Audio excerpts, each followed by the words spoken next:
is your blind spot. That's where the optic nerve is. Okay. The optic nerve is basically the cable that takes the signals from your eyeball all the way back to your brain.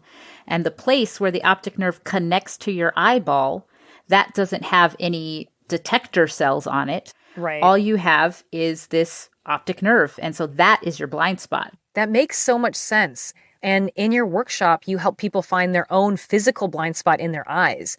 People usually do this with an index card, but we're going to use your presentation slides. Can you take us through that exercise? Oh, yeah, absolutely. On the left, you have a cross, and on the right, you have a dot.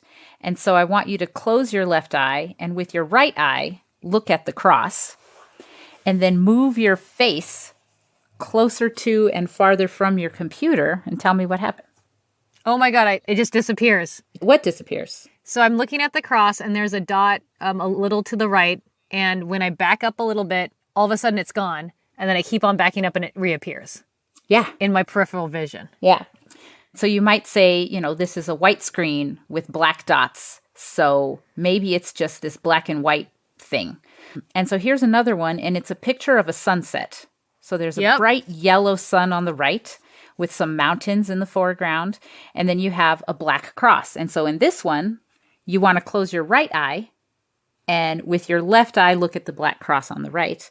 And again, move your face farther to and closer to the computer. Oh my God. Yep. Right? So what happened? So I'm looking at the cross, and when I back up, there's one point in which I can't see the sun in my peripheral vision unless I move my eye. Mm-hmm. It looks the same, like it fills in the space with just the rest of the sky. Yeah. It's not just a blank spot. It's like actually filled in with the colors and the texture that was there. Oh, instead of that sun. Yeah. Okay. And so physical blind spots, we all have them, but our brains fill in the missing information. And you relate all of this to social blind spots in your workshop.